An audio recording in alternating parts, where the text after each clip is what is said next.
a chicken between two fingers is crazy. Hello, and welcome to the Q&R Code podcast. If you're on audio, you might be wondering, what's that? It's the new co-hosts of the Q&R Code podcast. If you're on YouTube, what do you think? Here's a couple of my new girls. Oh, sometimes they eat themselves. This one keeps pecking the box she's in. Anyway, these are our now, maybe 4 or 5 day old little chicks. That was a really good job. They're so intelligent, already speaking and everything. I know, they already know their names. Just kidding. They do not. But in terms of names, we're thinking that maybe we will do, based on my mom's suggestion and request, naming them after quote-unquote divas, such as Miley Cyrus. I thought of Keke Palmer. Maybe Casey Musgraves. Love that, the diva flock.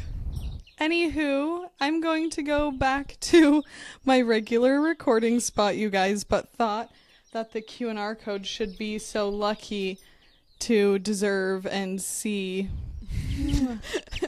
I think everyone should go and watch the YouTube video so you can see Quinn just picking up a rotating selection of pics. Just down with one, up with the next.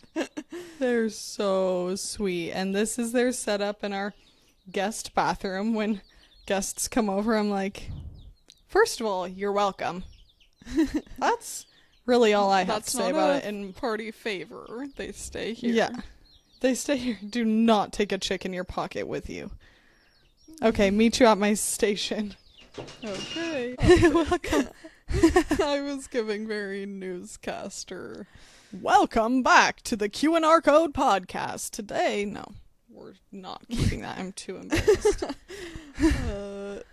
That's so funny how, baseball game announcers have, such that particular cadence of speaking that I'm like, who started that? That just carried on in the tradition of, radio hosts, kind of. I don't want to go down that lane whatsoever, just voicing that thought. Next, happy seasonal change, everybody. We have now officially entered the countdown to Christmas. Oh. On the list of reasons why people don't F with the Q&R code, we're celebrating Christmas starting in mid-September. I'm just kidding. I just thought that was funny because Quinn and I are excited about those holidays, but actually we did just have the fall equinox, and I have created my first pumpkin spice beverage of the season. Cheers. I actually wrote down a little recipe for you guys if you're interested. We're interested. I'll speak for the group. Was yesterday the equinox? Because maybe that's why Sean was confused, because I texted him. And yes, I am outing when we're recording, only recording one day ahead of time. You know what? Just trying to keep it current for you guys. But I texted him saying it was the eclipse, and he's like, oh, are you sure that wasn't yesterday? I'm like, yes.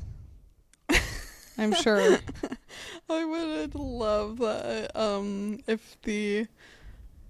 Sorry, cracked me up because it reminded me of Quinn saying to somebody that she was looking forward to training her equine, and they thought she was talking about incline, for climbing heights, and because she was asking me about hunting, because it was someone that we saw in the airport, and I was wearing my real tree camo, and she was like, oh, where are you hunting this year? And I'm like, oh God, I feel like such a liar. But yeah, then I 3 times said, oh, I'm working more. My husband's really training on getting ready for hunts. I'm training my equine more. And she kept being like, oh, yeah, the incline can really get you hunting. I feel that. And I'm like, oh no, yeah, I'm training my equine. And then I realized, I'm like, okay, it's too far gone. I'm training my equine so that I can do it. Anyway. I'm like, but you know what? I am training my equine so that I face less of the incline myself. Yeah. So basically, they're gonna have to train for the incline. Yeah. Yes, I'm training my equine on an incline. Anyway, the equinox is on the 21st of yes. So like the summer equinox is June 21st, etc. Okay. However, so you're basically saying this is common knowledge. Well, no. Going back to my astronomy class, not astrology. That is one of those things where it's like it always fell on the 21st, but time changes and the stars move and stuff, and now there is like you could consider it another day, but they're still kind of traditionally celebrated in that time. But point being, not only does it feel like fall, it's officially fall. I have been living for it's officially fall. Wait, everyone listen colors. Because I fear yes, first ASMR of the episode, chicks. Second, Riley sipping her pumpkin spice latte. Third, my woodwick candle that I fear I need to blow out because I think it will interfere with my audio this whole time. I hope it reads lights absolutely silent for everyone else like it just did for me. Also just lights my microphone on fire. Okay. For the next act of our podcast, Quinn's braid is going to burn like a stick of dynamite up to her hat. Oh god! To catch like a sparkler. You're a bully.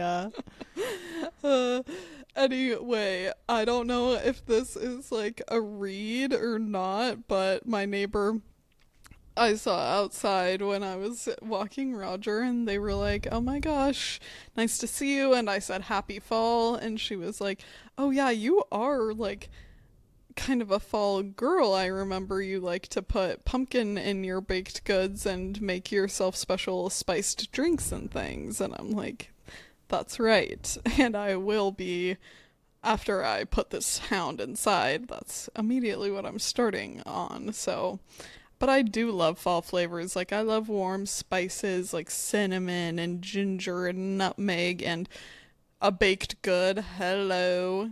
Delicata squash, roasted, seeds, toasted.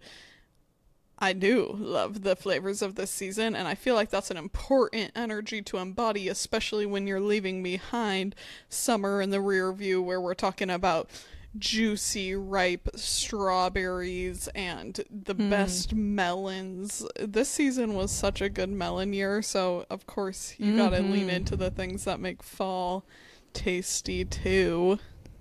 Yes, well, a couple of comments on that. First of all, my strawberry plant has had a resurgence, and, you know, I would say after, I don't know, partway into August, kind of the strawberries stopped popping off as much. There would be one every once in a while, but the past couple of weeks, we've been getting, I'd say at least 2 ripe strawberries a day.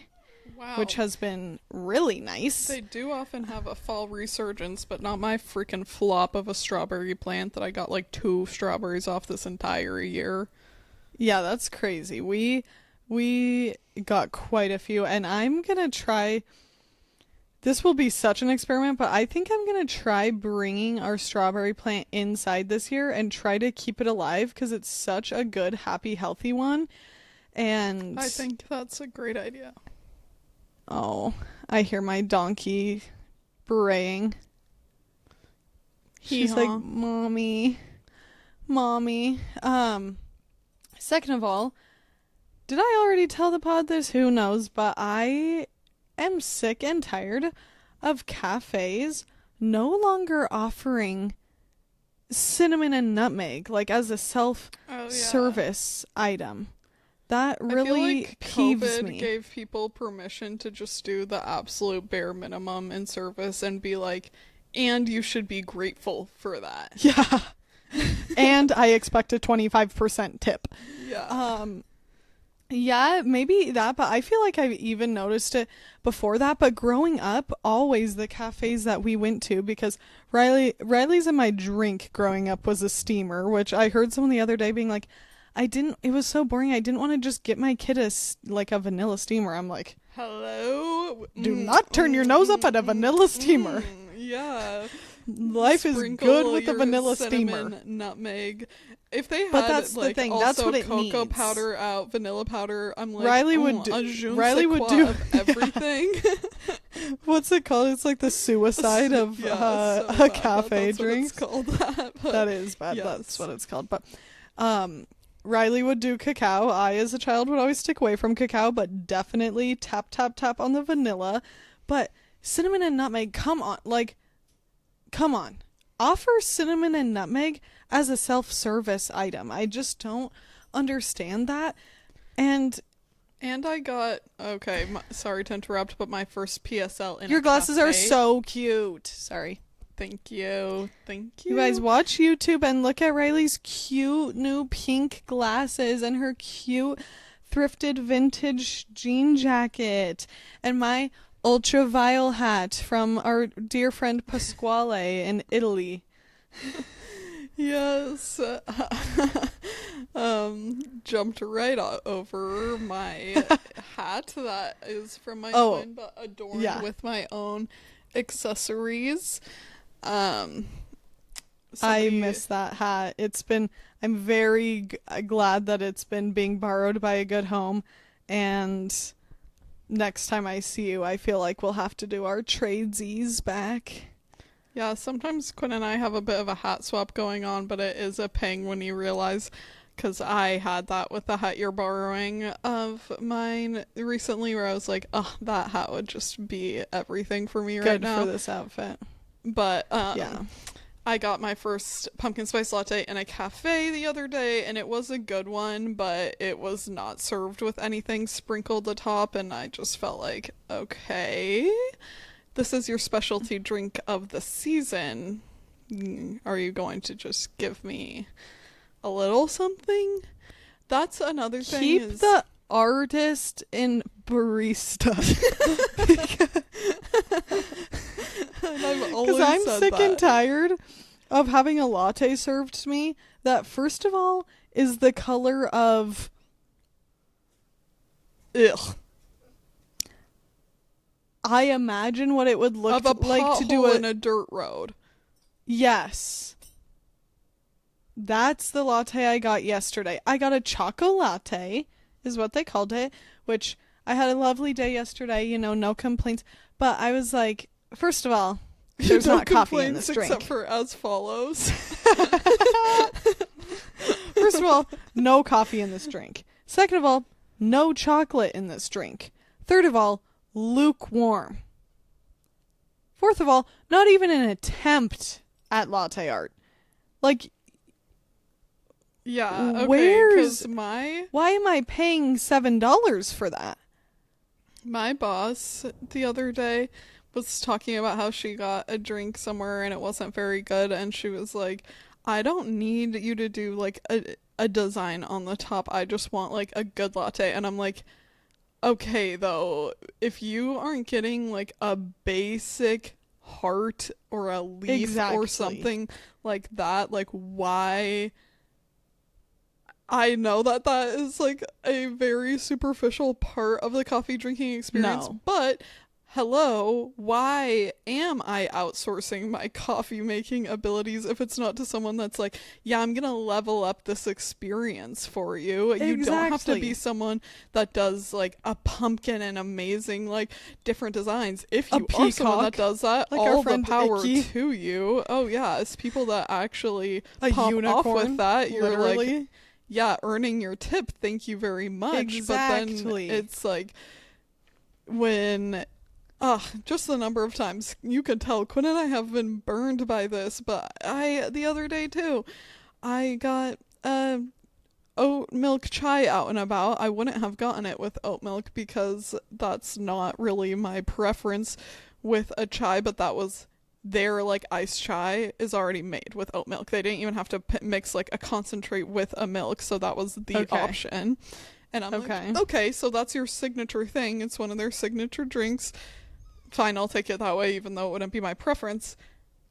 Chalky boots. I was like, ugh, you guys, like, I know oat milk can be that way, hence why it's not as, like, creamy and delicious as a lot of other milks, but, like, when you're walking away from the cafe and you have that first sip and you're like, hello, not living my fall fantasy for that. And I have to say, I have been burned by this coffee shop maybe too many times, because I'm not sure that I will be repatronizing that establishment. Sorry, I'm not trying to be harsh. I want to give a couple chances, but when you've gotten a couple different drinks on the menu and you felt that way about it, and again, it wasn't even like prepared right then, I just felt like, okay, unfortunately, I do just make myself such yummy things at home, hence now I have my pumpkin spice syrup on hand. I'll give you guys quickly the deets about that. There are plenty of recipes that you can look up easily. I just did this one to my preferences for what I'm looking for in it. You can adjust accordingly. Usually when you make a simple syrup, it's like 1 part water, 1 part sugar. But I did a little less sugar because I think that pumpkin has some nice sweetness to it itself. I did 1 cup of water, a 1/2 cup of brown sugar, a 1/4 cup of maple syrup. I like the mapley fall vibes. I like the molassesiness and the brown sugar. You could just use white sugar if you want to. A 1/2 cup of pumpkin puree just out of the can. I never use like the pumpkin pie filling that has sugar in it. It's just pumpkin. And then some pumpkin pie spice or spices of your choice, nutmeg, cinnamon, etc. A pinch of salt. You cook that down, stirring it while the sugar dissolves. And then after the heat, I added a dash of vanilla extract. Yum. Okay. Questions. First of all, you put that all in at the same time into a small pot that you just turned on to simmer? Yeah, just a medium-low setting, enough to get things going and melt it down, but not just immediately, like, burn up your sugar. Okay. And then why wait on the vanilla till after? Is there something you as a baker know? It's just always been my understanding that cooking off vanilla isn't, because like vanilla extract is made with alcohol, so you kind of cook it off if you're cooking it over heat, whereas if you add it afterwards, then it stays more of that flavor. But okay. Well, yummy. I will be very interested. And how did it mix into your, because what you're drinking is iced, right? Yes, my biggest problem right now is that I put hot coffee into it, so the ice is just like melting. I do need a stir device because my ice it mixed the syrup very well into the drink, but my layer of water is sitting on top of it. So, okay. But yeah, it mixes in well. I like a lot of spice. I probably put like a tablespoon of pumpkin pie spice because I like those, and I'm not bothered by if you end up with some spices in the bottom of your cup, but you can adjust that to your liking. Yummy, yummy. Well, now that we've introed you into a little bit of our fall excitement, fall feelings, which I'm so glad yesterday, I'll just quickly pop this note in here that yesterday I had the opportunity to be invited to a clothing shoot that was so much fun, for a company called Ida and Moon. That's a woman-owned business in Boulder, Colorado, and she was awesome. Hannah, who owns it, she was awesome, and all the girls who did the shoot were so awesome. It was just such a fun, like, girlhood, lovely way to spend our time on a weekend together, just really inspiring. Our photographer was awesome. It was just very fulfilling. But another cool thing about it is that we got to go out on an adventure into the trees and into the wilderness a little bit, going over this beautiful pass and seeing all of the fall colors starting to come out. There's still, so many aspens that are holding a lot of green, but a lot is starting to get yellow too. And it was a little bit of a rainy, foggy vibe. And that was so lovely. I just think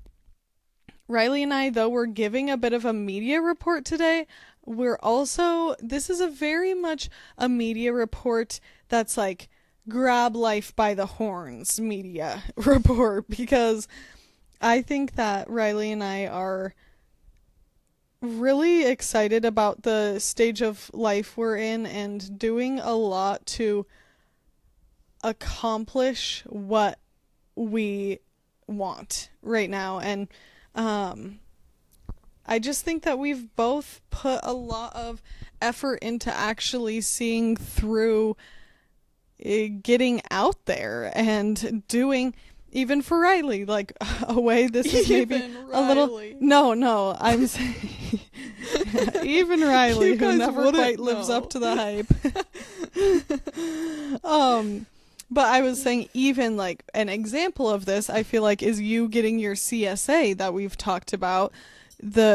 You have been so engaging in and supporting community by doing that. So it might seem like, I don't know, you're getting your groceries, but to me that is a way of you right now, you and Brayden, grabbing life by the horns and like choosing to invest in your community, and then making a lot of recipes with a lot of new stuff that you guys haven't known, having to cook vegetables very frequently to be staying on top of your produce and making sure those things don't go to waste. I'm just feeling a very big sense of pride in life, and it's helped so much. I think as we get into fall and winter, we know that these months can bring upon winter blues, aka seasonal depression or seasonal affective disorder, and that is something that I have been affected by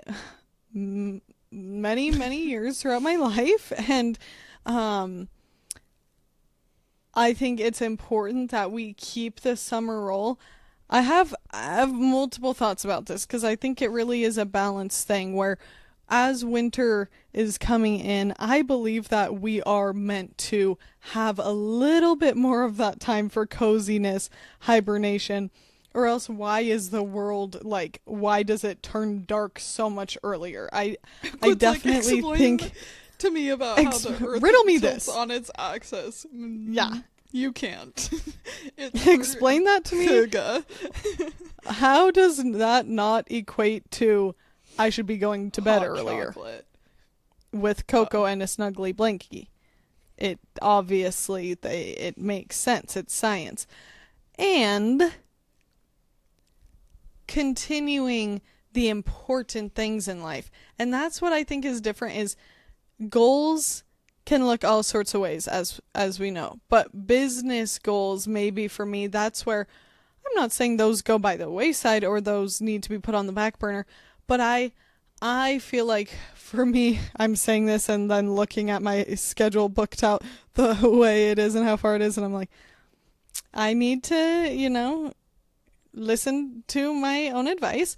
But I feel like maybe some of the more fiery, passionate business stuff I would like over time in the winter season to come, just be ramped back a tiny bit, whereas through the spring and summer it ramps up more.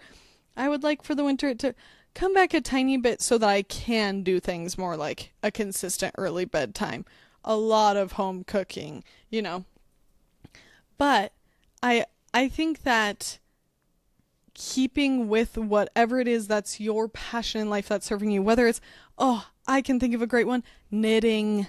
If you're a knitter, this is your time. Reading. If you're a reader, this is your time, those type of things. I think it's very important that we keep ramping those up, and not in a way that feels like pressure and negative and bad. I will let you cut in now, Riley, because I could just keep on going and going. But my point is about the shoot is that I felt like me getting out there, I had a long, tired week, to be completely honest with you guys. And I could have just chosen for my Sunday to be like, try to do nothing, stay home. That would have definitely been the quote unquote easier thing. But I went out there and got to see a bunch of this beautiful, like, coming into fall nature, and spend it with really incredible people and have that quote unquote like networking. And that was so fulfilling by putting myself out there. So tag Riley's it. I'm so glad that you had that experience. I do think that those memories are so valuable in so many ways. Obviously, the word networking takes the joy out of everything, and I know we all know what you mean by that. I was expanding my circle. Yeah, I was just thinking the other day how using like tech terms to describe human connection like makes everything feel so stale between people. So that's the only reason I point that out. But I agree. I think pulling back on the work in the winter, of course I'm gonna need a break in the summer. It's summer, come on. Then the spring, there's a lot going on with the garden and planting. There's a lot to be done. It's muddy outside. I obviously need a little less time at work then. And the fall, you need to be able to explore the beautiful colors, go out, prepare for Christmas. Yeah, you have to get batten up the hatches for Halloween, and then you switch it over. It's just better a lot all of around, preparing. I think, if we pull back. I think that a full-time schedule for living wage, 20 hours a week, is plenty. Come on. Uh-oh, not me unintentionally making an AI ad, which does bring me to the point of someone that I know very little about and has just turned me against him, but for so little, is Malcolm Gladwell, because I am listening to a podcast right now that I really enjoy, but he is one of the reoccurring ads of theirs, and it's hi, I'm Malcolm Gladwell here, and he's doing an ad for AI, and I'm just like, I understand that there will be a place for AI in our lives moving forward, but hearing a journalist like advocate for AI in this way, I'm like, that's so weird and shameless. And you being in this industry, knowing how it's going to impact like other writers and thinkers that are not recognized on his level yet. I don't know much about him, let's make that clear. I think that of course he's an extremely famous journalist, so I'm familiar with the name, but I have 2 of his books on my shelf from the little free library that I've found, and was like, this is a person that I hear in the zeitgeist, so I'm interested in this, and I have actually taken them from my shelf and I'm donating them back to the little free library, because I'm like, call me dramatic, but I have so many books I want to read right now that I'm already like struggling to get through and get into, and I don't have enough room on my shelf. And sorry, you're out the door now. You have just fully tainted my vibe for you. I'm not saying I would never circle back if somebody's like, oh, but this book is so good, it really should. Fine, I'm open to it, but for right now, you're done. Gosh. Yeah.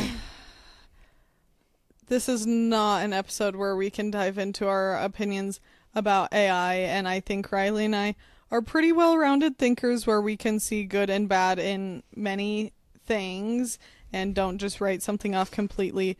But what we were doing is definitely not an ad for AI. It's an ad for anti-capitalism. Yes. Second, next on my media report that I would like to bring up is broad category drag, specific category RuPaul's Drag Race All Stars, because I had said to Quinn recently I'd just been craving to watch, and Quinn said she has never watched, and so her Not an homework, episode.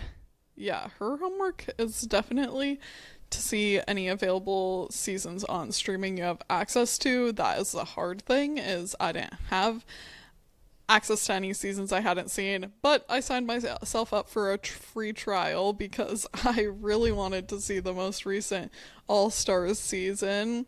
And backstory, Best homework ever. So I don't even have any like to stand on to be like, oh my gosh, Quinn, you've never seen Drag Race, because that's just one of those things that there's so many shows to see that if you haven't seen it, then I just think that you should and you would enjoy it. But I remember when I got introduced to the show, and clearly it's not the situation that you don't know about the show and the concept or any of the queens or anything, but in college when I got introduced to it by one of my friends studying abroad, I was like, oh, I had no context for the show, had never heard of it. We just were not aware of so many things because of not growing up with TV, growing up in a particular community, XYZ, whatever.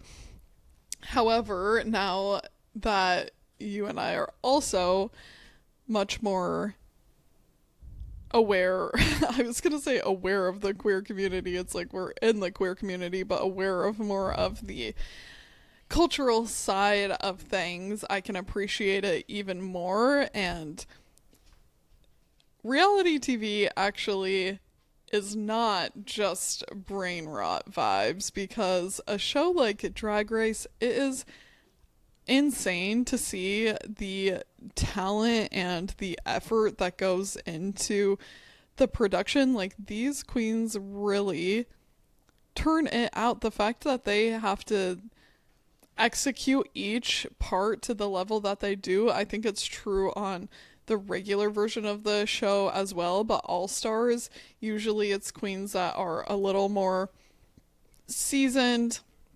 They've all done the show before, so that's a difference, that they kind of know more what to expect. But I was just so impressed, and it's so much fun and just inspiring, honestly, to see in this current climate, especially the way that these queer artists and creatives are able to just keep pushing forward and doing what they're doing. And there are two dolls on this season, Carrie Colby and Bosco, that are two of my favorites. They're just so gorgeous and smart and witty, and I did full on cry during one of the lip syncs that was between Bosco and Daya Betty, that they did it to Show Me How You Burlesque. And Quinn, if nothing else, you need to see if you can watch this lip sync. I know you would want to see like the full season as well, but I was like, oh my gosh, this is queer excellence. Like, it was I love that. so good, and just the talent of these like performance artists is so special to watch. I am very grateful for that sort of programming always, but clearly right now it's just especially meaningful to see that side of the queer experience of getting to be in your joy and in your element. And I am so this is also a moment for nuance, because I think that there are also a lot of critiques of Drag Race and what it can do, like in terms of like with local drag and whatnot, but you have to admit that having that level of accessibility to see this culture and what goes on when a lot of people are in small towns or in situations that they don't really have access to that scene in the same way. And I know that for like every queen that gets on the show, it's such a life-changing experience for them as well. So highly endorse. Very, very worthwhile. It's one of those shows that has been on my radar for so long, and I have this terrible habit of when it comes time that I'm ready to watch a show, then the recommendations, all of them go out the window, and I just completely freeze up, and I'm like, can't remember anyone ever telling me something was good. So I'm glad you reminded me of it a couple times recently, because I will definitely watch, and I know Sean would love it too. He loves being pulled into a little something. First of all, he loves song and dance. That I will give him. He loves song and dance. His favorite scene of the new Illumination Grinch is when they're all singing and snapping down the stairs. Yes, he would like we Drag won't Race. we won't get into that yet because we don't want to put anyone off, but plan on watching the Illuminations The Grinch this year if you guys haven't done it. It pisses me off. The amount of times I make a reference toward that movie and people are like, what? And they didn't know. And I'm like, have you watched this Grinch? People say no. And I know it's because they love the Jim Carrey Grinch. Step aside, Jim Carrey. We appreciate you. We appreciate you. Not the same. Bring something new into your life, people. It's not the same. And I will say, I think because you and I didn't grow up watching that one is why we don't have those same feelings. I'm sure that the nostalgia would be there if we did grow up watching that one. I don't think I've ever seen it through. I've seen like scenes of it. If I ever have seen it through, it's one Halloween time. movie that you're looking forward to putting on? I'm like, Sing Thriller. Oh, hell yeah. Have you seen that one? I haven't. It's a short. No, I definitely need to. It's a short. It's literally Thriller, and it's Sing, the characters from Sing. One that I don't need to watch every year for sure, but is so nostalgic, is Halloween Town. But I believe the last time I watched that was the night that you cut the tip of your finger off, and then we had to spend our night. Quinn and I had been prepping cookie dough, and we were going to watch Halloween Town. No, we're in the emergency room for hours while a novice tries to give Quinn stitches. Has to take them out and redo. I'm like, no, perfect. Yeah, please. No problem. I love helping people learn. Yeah, that was a real buzzkill. Us just in college being like, let's romanticize our lives. We don't hate our lives. It's just we hate college. We're like, it's just the pandemic. Yeah. Oh, that was rough. And we're also like, where is the... Okay, do I understand that me coming into the emergency room with a finger wound is not the emergency of a lifetime and doesn't get you excited like Grey's Anatomy? Yes, we do understand. But what we also understand is there's one other patient in this emergency room. It's crickets.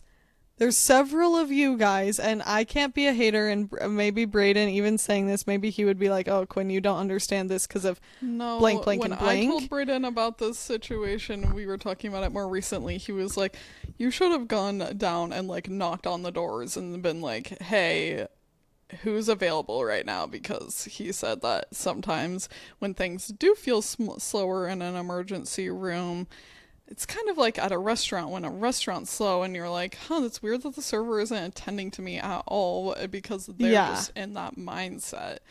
So, yeah. I don't know. Maybe, I just didn't Brayden's feel like... No, I don't endorse you saying that publicly, Riley. I don't know. But I think that was an incredibly long time for you to get treated for something like that. I'm like, guys.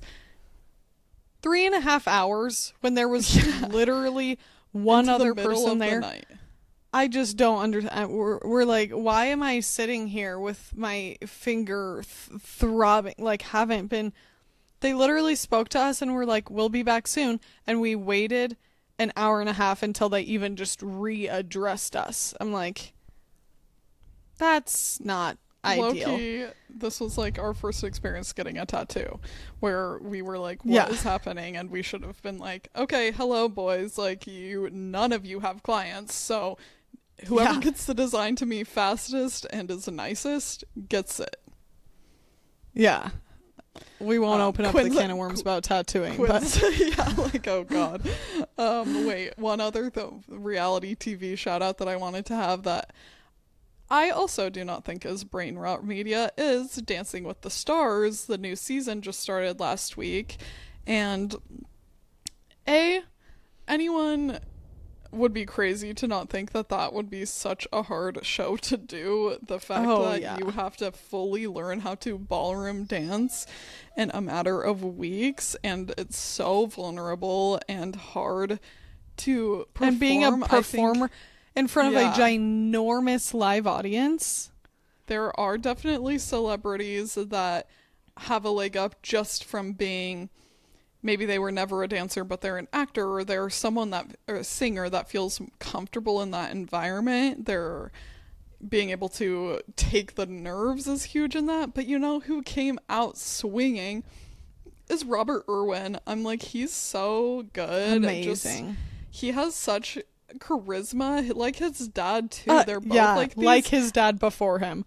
Like his dad before him. They're these outdoorsy guys. They don't give a shit about fashion and like the image side of the celebrity persona, but they just naturally are so easy, kind vibes. Like, just all of a sudden people. I was watching it and I was like, yes, like men can be good people too. Yeah.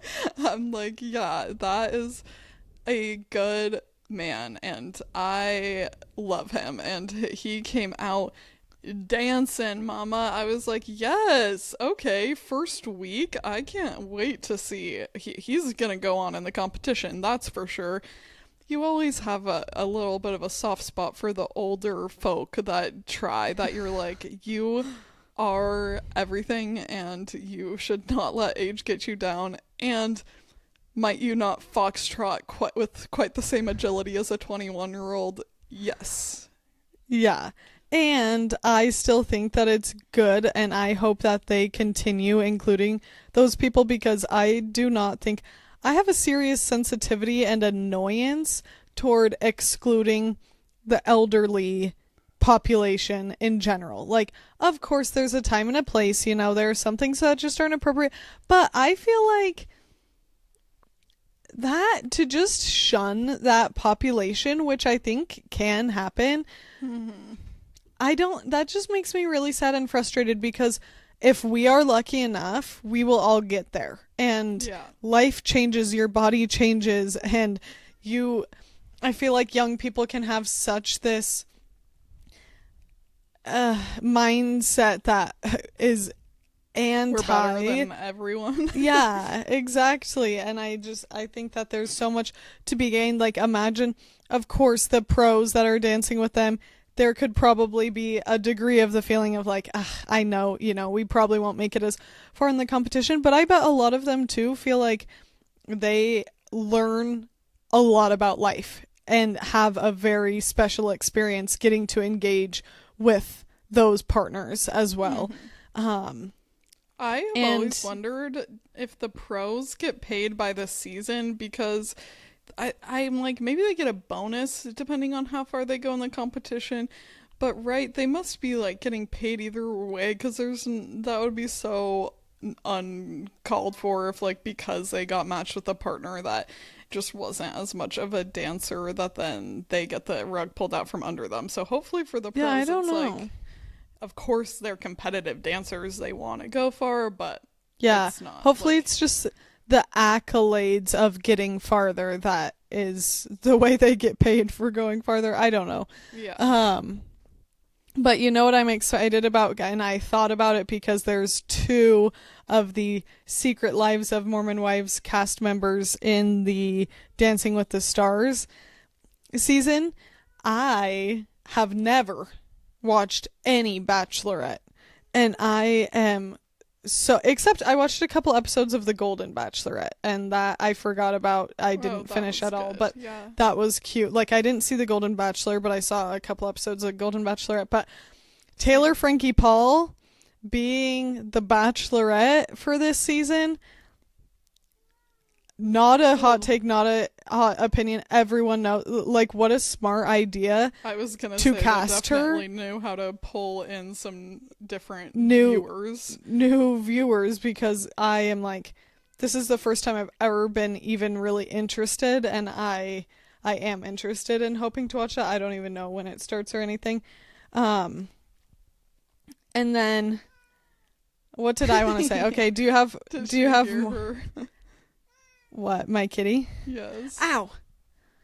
Sophie, come here. Look, we get to meet and greet so many people.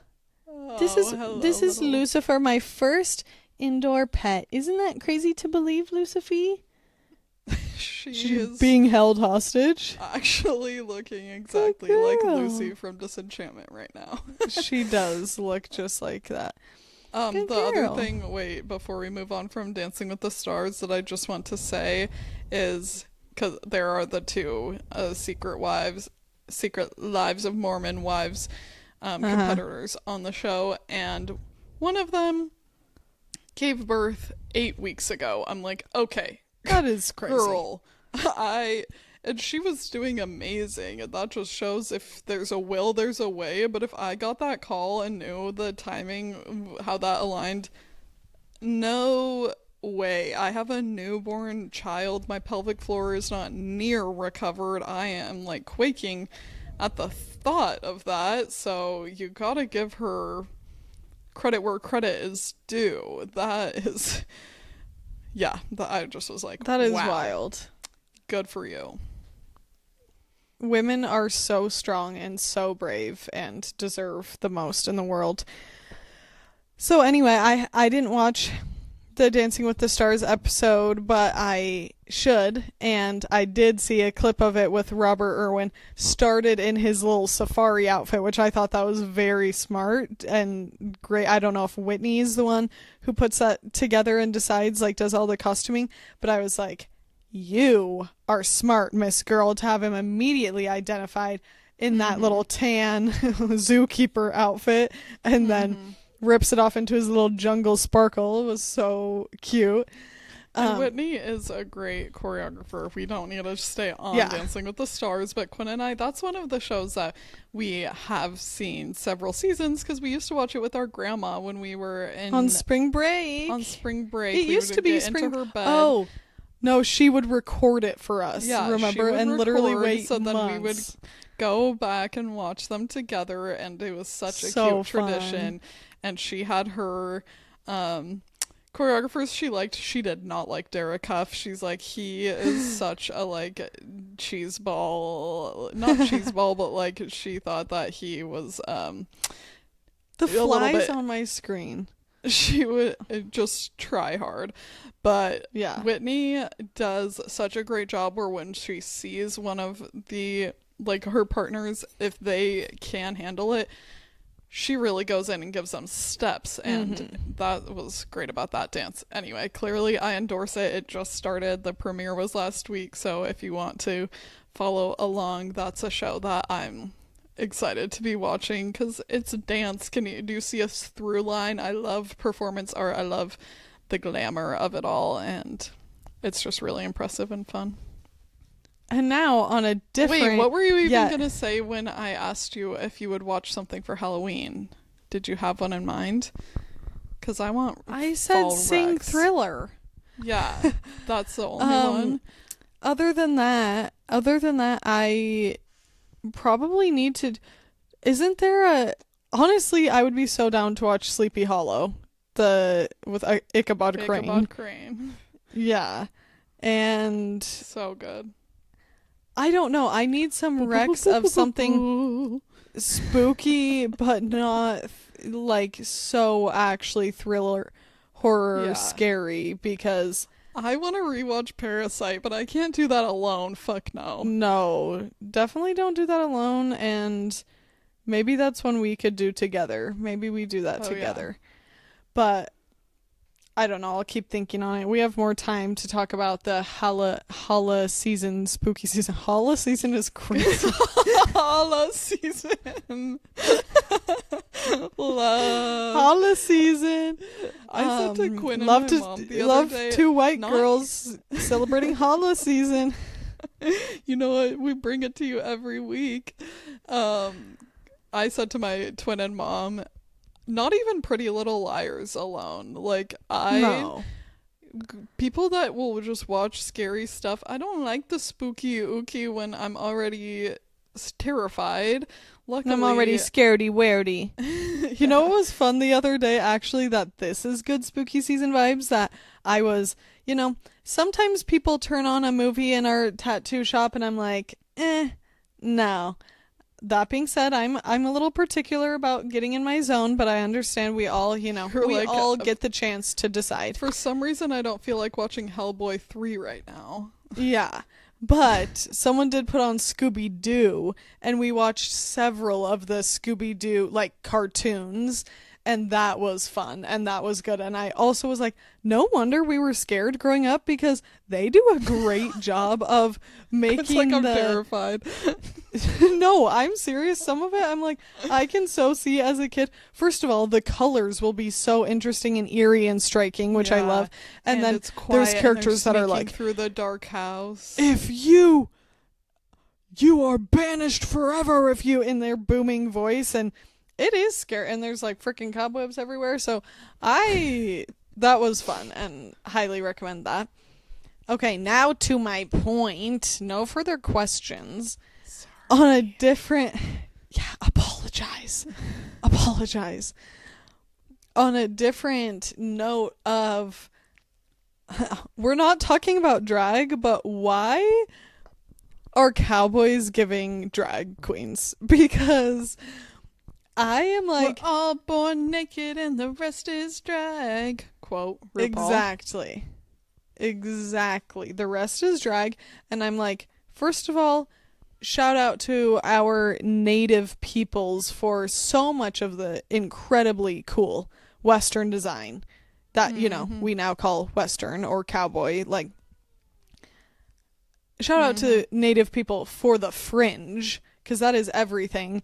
And cowboys, I just love to see, I really do love the cowboy and Western culture and fashion and vibes. And I think that it's just hard to imagine any cowboy being so anti-queer or anything, because I'm like, do you not see that you are putting on, you are getting dressed up for your little clinic and seminar, and you're wearing your fancy feathers and you're wearing your fancy chaps and your special boots, come on now. But I would say, I feel good because let me tune my ADHD brain back in. What I'm talking about is I have been watching and consuming a lot of not only horsemanship content, but more specifically... But catmanship, too. I need clearly some catmanship experience because this girl will not shut it. But I have been... engaging in a lot of mulemanship. Now, if that doesn't ring clear to you what I'm talking about, mules. A mule. A mule is a crossbreed of a jack donkey, which is a boy, and a female horse, a mare. And they are just super, super cool equine. They are very proficient in the mountains, obviously once trained, but so they can handle steep equine. A steep equine. So I am prospecting for a mule. Okay, come in on, my future. 1849. I'm prospecting because I am not ready to make the move yet, most specifically because of the financial hit that we just took taking our truck to the shop. So that is yikes, and a lot of money going into that. But I'm super grateful we needed to do it because, to 3 good mules, depending. Anyway. Depending on your definition of good. Quinn likes them fresh off the range. Exactly. Unfortunately, if you guys didn't know this about mules, as Quinn described, they are specifically bred. It's not like a Mustang that you would find wandering, because species don't tend to cross-pollinate. However, it does happen in nature, as the Liger shows us. Cross-pollinate is everything. Cross-pollinating the Jack and the Mare is so funny. Yeah, well, what is cool though is, there are still many out there that need to find a good home or be rehomed for whatever reason it may be. So anyway, I'm really excited about that endeavor. We put the money into the truck because we've been doing a lot of miles of trailering our equine, which is so fun and exciting, and has just been another one of those things in my life right now that I'm feeling really proud of and really satisfied by, and just in that grabbing life by the horns mentality. And so anyway, I'm not looking to add a mule tomorrow, but looking forward to that eventually. And because of that, I mean, I love consuming horsemanship and Western content in general. It's something I've always been really into and interested in. I think, even growing up, like, our grandpa would turn on horsemanship CDs and watch clinics that were taped and everything like that. And I always found that really interesting and loved that he always loved to learn and wanted to improve his horsemanship. I feel like that was really inspiring to me from being a kid, seeing that I never felt like he took for granted that he just had these horses and now he has these horses. He always really cared about continuing to invest into his education and doing the best by his animals that he could, and learning how to treat them and learning like the most, I like that he really considered more gentle approaches too, not just going super hard and aggressive on animals. So anyway, I have been specifically loving, for a little shout out, Mountain Built Mules. They are awesome. It's a couple, Alyssa and Jason, and they have, I think, maybe the biggest following on Instagram in the whole mule community. They, I think, have 130,000 followers or something like that on Instagram, and I love their YouTube as well. So being more bricked on my phone, we talked about YouTube, but I haven't even been really watching on my phone, but it is something that I've been having play at night, that's been Sean and my kind of ritual together for the past couple of weeks, is getting to watch a mule video at night. And it's so fun because we get to see cool mountains in their videos and see a bunch of equine, and also just learn little bits and pieces here and there. And one thing I wanted to update you guys on how I'm feeling with bricking our phones. Wait, let me respond before you move on to that. Okay, well, I'm going to talk a lot more mules, but... Oh, I was just going to say that Mountain Built Mules has some gorgeous, gorgeous mules that is a pro of watching, even if you are not a equine owner.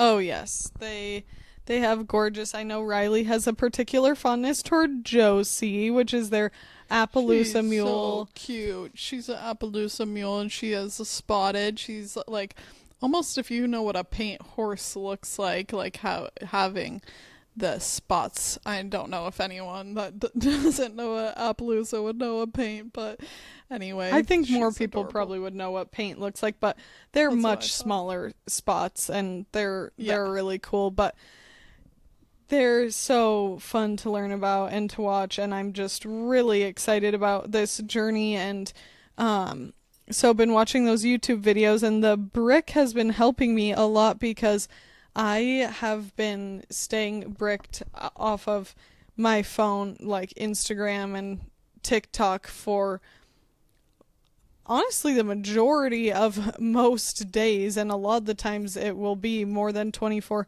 hours before I unbrick my device to check on social media. And what I've noticed now from bricking as well is that when I do get on social media, I've been having a lot easier of a time putting the phone down from a doom scroll and having the the conversation with myself of like, okay, now is time. I've been on here long enough. I'm going to get up and brick my phone. And there's a thing that I can do. That's a very helpful aspect of it to me, of not just, oh, I'll get off my phone, but being like, I will get off my phone and block this app and give myself that like forced relief where then I don't even have to be making the choice. I'm like making the choice once. I have to make the choice once to go brick my phone, and then the next time my thumb just happens to tap on Instagram, it doesn't open. And I love that. So I'm feeling very satisfied. If you need it for one specific reason, which is often what I find myself feeling, that then it doesn't end up that way. But I just stand right where it is. I don't go get comfortable, sit down on the couch. I stand, unbrick my phone, open it to the specific thing, immediately re-brick, so it's not even getting myself in the mindset of like, I'm gonna spend a little time here. Nice. I like that. But it's been... I've just felt so much more what I'm engaging with on my technology now since using the brick. I have just been wanting to engage more in the stuff that I'm actually truly passionate about. Like, it's just been so much less mindless scrolling that's just going through person after person after person. It's been a lot more like I am finding something that interests me and then kind of diving into that and actually feeling fueled and passionate and having a spark come from that. And that is just making this media report feel so much better to me, because it hasn't been such this wide variety of like all these people, all these pages, all these things. I've been more focused on what I'm really passionate about and digging into that. And podcast wise, from Alyssa and Jason, Mountain Built Mules, I learned about Ty Evans, who is a muleman that's really well respected in this community. And I'm so excited to say that Sean and I made the decision to participate in one of his clinics coming up later this fall. So we are going to be hauling Ghost and Annie to one of his clinics, which it's funny because it's really a mule clinic, but he accepts horses and donkeys too. So we're going to have a horse and donkey, and then hopefully the next clinic we go to with him will have a mule too. But I'm really, really satisfied and excited, and I've been listening a lot to his podcast. He has a very mule-specific podcast called Everyday Mulemanship, and I just wanted to talk on our media report about the exciting, learning endeavor that I've been diving deep into, because I think a lot of the times when I've focused on media and what I'm listening to, we've had a lot of feel good ones, which I really appreciate, but it feels like within those I always am kind of finding still the negative dip that doesn't make me feel good and kind of will feel like a spiral out of control a little bit, or kind of mindless. But I'm really satisfied that the media I've been consuming more of has been stuff that really needs to be more mindful, because I really value what is being said. So yeah. I'm really not trying to multitask during it. I mean, sometimes we will be cooking dinner or whatever during it, but I'm less so, I would never want to pick up my phone and scroll while one of these YouTube videos is playing, because I am really valuing what I'm seeing and what's being said and trying to take information from it. And I have felt so inspired by it that I'm literally acting on something in person that's like an investment that I'm going to go further my education and have that opportunity with Sean for us to really seize the day. So I'm so happy and excited.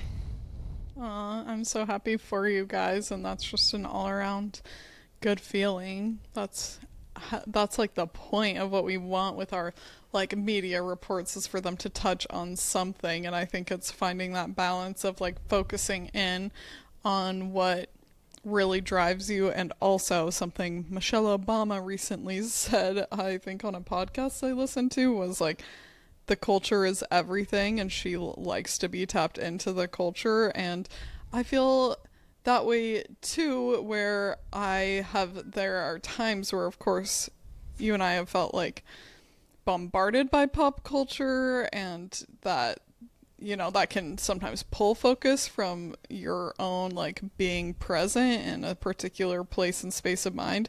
But I like having the balance, because even like talking about the more specific culture, if you're thinking the queer community, like I'm talking about with Drag Race, like that is such a connective tissue thing with certain references. And with certain movies too and books, I do like to have that frame of reference there.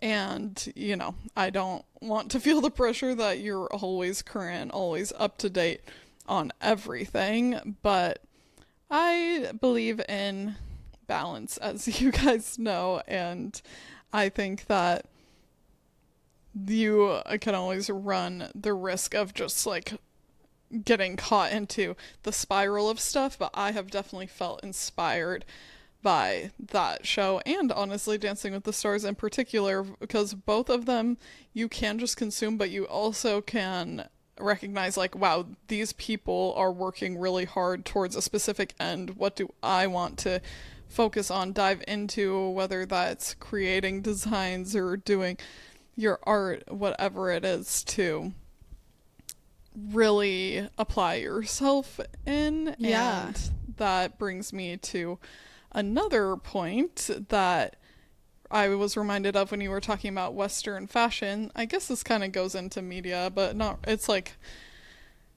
physical items. But Bethany Yellowtail is a designer that's indigenous, and she's doing a collaboration with Carhartt. I haven't seen very much of it. That. Yeah, I saw the jacket that she did, which is really cool. That I think if you are someone that likes a lot of those like Western wear designs that have native patterns, this is such a great opportunity to actually support an indigenous artist, because a lot of those looks have been culturally appropriated and haven't necessarily given back that recognition and the money and everything into the community that it came from. That's an exciting thing to point out. Another one is we can shout out our brother Connor Liliestrom, who's a working artist, and he just had a collaboration drop with Bespoke Post for t-shirts. If you are interested in any of those, there's 3 different designs, and you can check them out on very Bespoke cowboy Post. Very cowboy designs. And he dropped limited prints at a very affordable price, in my opinion, for such nice quality prints. So yeah, look at that collaboration with Bespoke Post, and that's such a cool opportunity to get a beautiful piece of artwork by a living artist that is, you know, working really hard to make something original and beautiful and inspired by the West. As you can see behind us, both of us, we have Connor's artwork in our house, and it seriously brings our space together. A house without artwork is like a kitchen without the smell of grandma cooking.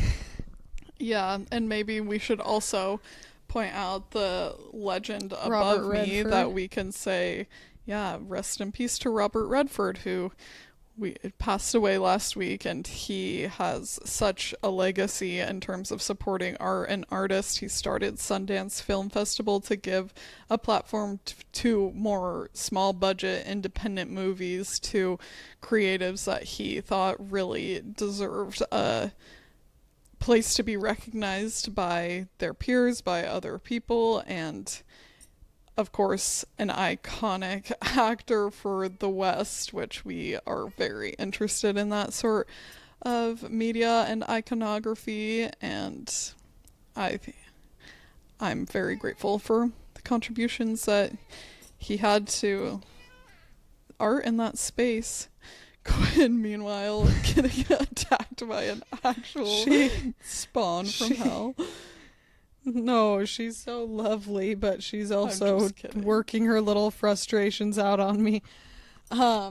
Yeah, well, lovely episode. So we better end it here. We could keep on going, but thank you always, friends, for tuning in. It means so much to us. If you're watching on YouTube, yes, there is a fly on my camera lens. That is what's happening.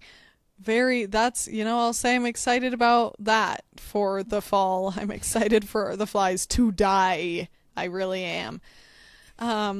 We will be with you next week. Next Tuesday, we release an episode every Tuesday on Spotify, Apple Podcasts, and YouTube, where you can find us at youtube.com/@the Q&R code, and follow us on Instagram, and just think about the ways that you want to engage in media this week. Hopefully it's something positive that's contributing to your life in a way you like. Appreciate you all. See you next time. Goodbye. Thank you. Goodbye.